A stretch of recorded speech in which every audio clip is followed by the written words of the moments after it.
So my first question is, your perspective to things. I don't know. There's a way you look at things, or your perspective to things, is always like different from other people.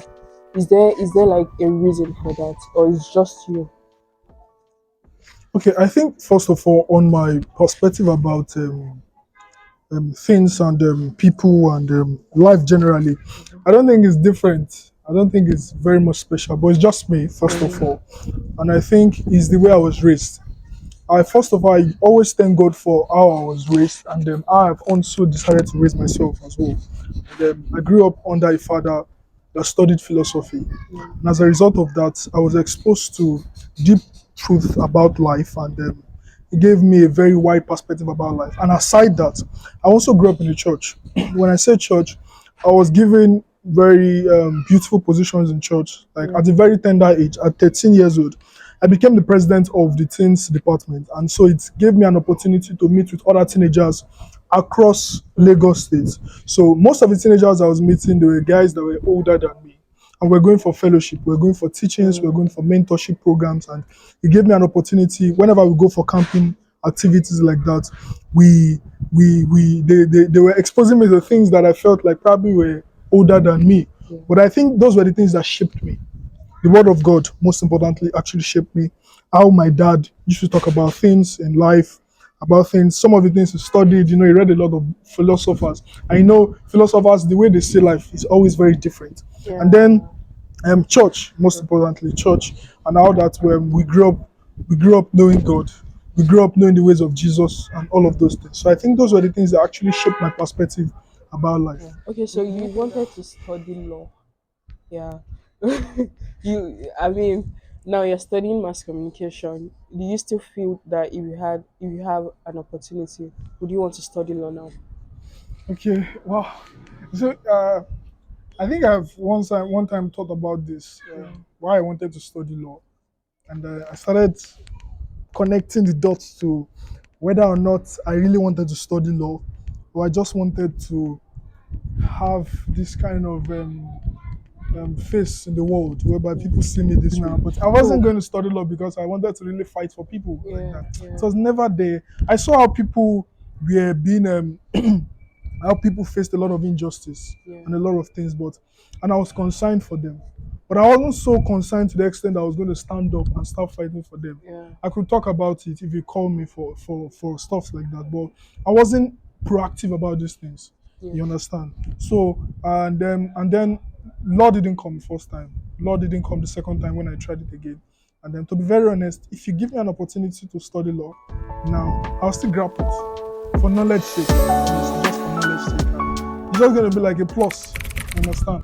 The idea of mass communication that I'm presently studying is that it's almost very similar to law in Mm, terms of what I wanted to study law for.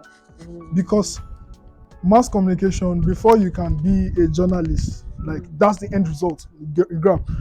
You need to have acclimatized yourself with a lot of information before you can even yeah. report about it. Mm, So there was a time where we were given an opportunity to we're given a beat, sports beat, and I okay. don't watch football. I don't follow sport activities like that. If there's any sport activity I think I follow, then Yeah. it used to be basketball. I've never followed them football, and so we're given that beat. But somehow I was able to swap with someone, and we worked on religion beats. And when we had that beat, I was able to interview a lot of imam. I Yeah. saw the HOD of Department of religion at Faculty of Art, and some other people. And I love that information process, that information exchange process for me. And I feel like that's the good thing of journalism. If you look at most journalists, they are always very, very vast. Yeah. And I think that is the idea. If we don't always look at journalism from negative side, if we look at it from the positive side, you see that we are able to contribute to a lot of things Yeah. because we have this information. Yeah. Do you feel journalism is still the same as it was, or how it looks? Mhm. I feel like it doesn't still feel like journalism then. One, Mm, because of a lot of media outlets that are coming out, and that's the new media, that's social yeah. media, Yeah. most importantly. But I think that journalism has improved, unlike before. However, this improvement didn't improve with standards. It didn't improve with rules and regulation. It just improved for improvement's sake. And now, as a result of that, we are having things like data journalism. We are having Yeah. what they call this blog, online journalism, and the Yeah. likes. But at the end of the day, we see that as these things have allowed for a process of gathering information and dispersing this information to the public. At the end of the day, there is really no bar, no holds for them. They Yeah. just do things as they like, and nobody's ready to hold them. And the moment you want to try and hold them, they call it I think there was a time where the government was trying to regulate the social media platform. They say you are trying to trample on their freedom of speech. You Mm. understand? But they themselves forget that they report people without considering the rules that guide journalism. For example, when you want to report issues like maybe minors were involved in a crime, Yeah. you see that they'll just display it. Yeah. When an Yeah. accident happens, they just display it. Yeah. No caution, no rules, and all of those things. I think that's the problem. Okay, design actually started as a hobby, and I feel like I've grown. Honestly, I've grown. I may not have reached where I want to, but there is this. There's something I always thank God for that has given me an edge wherever I go to, and that's my ability to use every design software. Mm. Uh, I used to use CorelDRAW. I started with CorelDRAW, and I was using CorelDRAW for almost 3 to 4 years, Yeah. and I didn't know anything of UI UX. I didn't know anything like photo manipulation and some of these things like that. And you know, one thing I tell people, I tell most budding designers was that, especially when I get to teach them, I said, there is a designer, there is design, and then there's design tools. I Yeah. feel like, first of all, you need to be a designer. Then you need to embrace design before you now Can start use subscribing this to the to. design tool. I said, I know of my boss at Modern Communication now. The man is not a designer, Yeah. yeah, but he has embraced design. That when he sees design, he really can interpret and tell let it be this way and let it not be this way. And then he tallies with when a professional designer sees it and decides to critique Yeah. that stuff. Yeah. So I my consistency with CorelDRAW made me embrace design, and so I had a little knowledge about design, and it made me very confident. So the next job I got for design for a website, I was actually designing a grocery website for Jara Day. Jara Day is an online grocery site. So I I've never designed anything on Figma before, and I just got the job and started working on it. I was just checking online, what were people doing? Yeah. What did they do? I could design when you give me the software. I could create something. I could draw. I could interpret these things very well. But I just didn't know how to use these softwares then. I just checked online and I decided to work Yeah. on it and I designed it. When I sent it to the programmer who was going to, the guys who were going to work on the back end and everything, so that it can look like an actual Yeah. website. When I designed everything, I sent it to the programmer. When they brought it out and sent me the link back to see if I could access it. When I tried using it, I was like, did I do this thing? Yeah. That's That nice. I found it very interesting at that point. So Figma wasn't the only software I know how to work on. I can use Adobe XD. Adobe XD works just like Figma. I can use Adobe Photoshop. I can use Illustrator. In fact, recently I just started using Illustrator to make brochure and magazine design. I can also use InDesign as well. So the truth is that in future I still want to do design. I love it. I think I'm very much passionate about it, very much now. And then I see a very big future about design Design. these days, Yeah. and I feel like I still need to invest more in it. I still need to invest more in it. So the very end, I don't know how it's going to look like, but I just know that I'm still in my growth process. Yeah. So I'm still making investment in design, and I like the fact that I'm growing. Yes, that thing actually happened in 2021. Yeah. Um, I think that was one of my very down process. 2021, 2022. Yes, those were times where it looked like as if I was not working well. And I was blaming it on the fact that maybe it was because I didn't have a good laptop to Okay. work on design. And I saw people were working on very crazy things. And I was like, what is going on? Like, why doesn't one of the challenges I had as a designer was that I started doubting myself that could I Yeah. really design? I started asking questions: Can I really design? Can I really interpret things, or am I just copying works? Or is there anything really special about me? Am I doing anything special Yeah. being a designer? They always say that designers should have something very unique, but I don't think there's anything unique about any designer. We're all just copying ourselves and trying to create something out of Yeah. what we are copying. You understand? So that was a very tough time. But I just discovered that what I was lacking at that point in time, where I felt like I was not good enough, was information.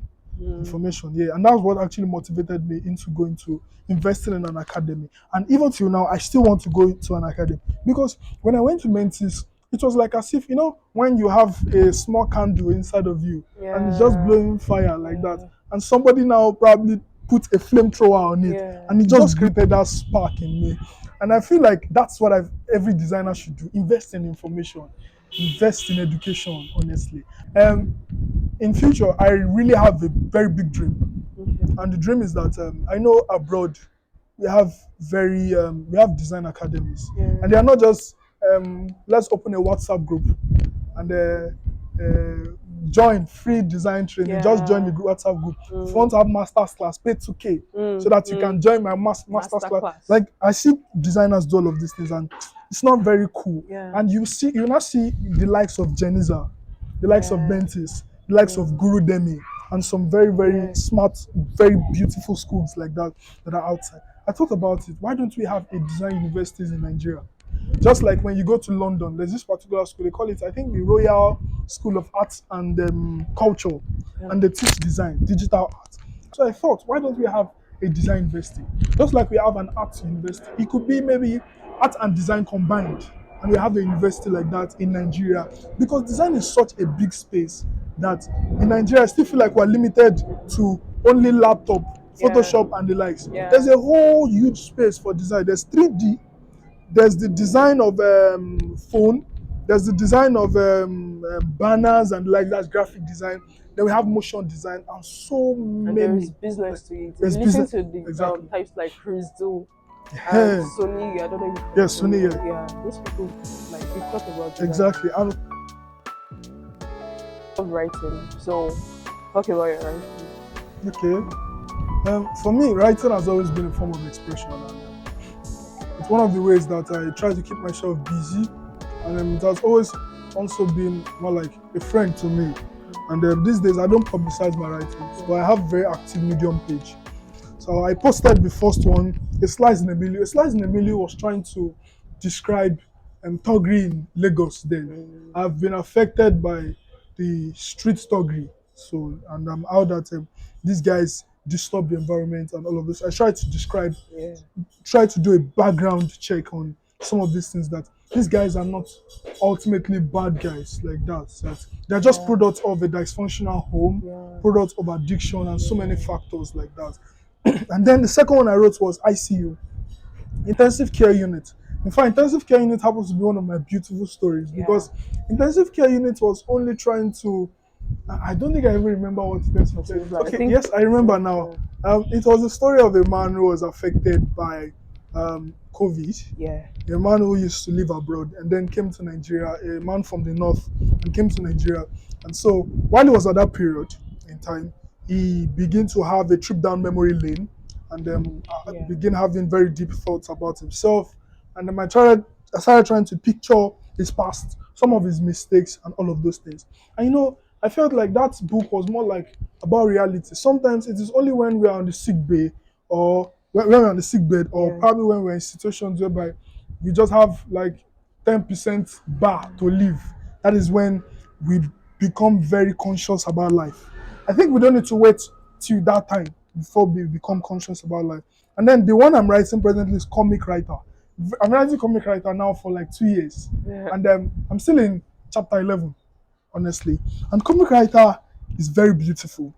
Comic writer was I was using comic writer to tell a story about myself, Mhm. and it's just about a young man in the north and in the east that draws comic and had interest in comic, and how that his interest in his art almost landed him into trouble.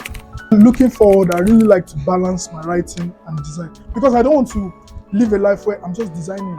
Yeah. I want to live a life where I'm writing and I'm designing. But then design is going to be like a 60-40 kind of stuff, where design takes 60 and writing takes Writing. 40. Yeah, So meaning that writing is almost as important to you as as design, yes. that makes sense. So I see myself in the next 5 years doing what I'm doing now. Okay. But I just want to be very much improved. And then when I say improved, is that I really want to focus more on spirituality. Yes, I have. I think I really want to put more focus on that aspect of life.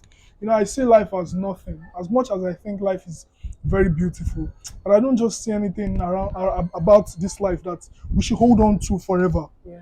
So in the next 5 years, if I say I want to hold on to design, it's just You don't. design. Yeah. That's all. Yeah. It's just design.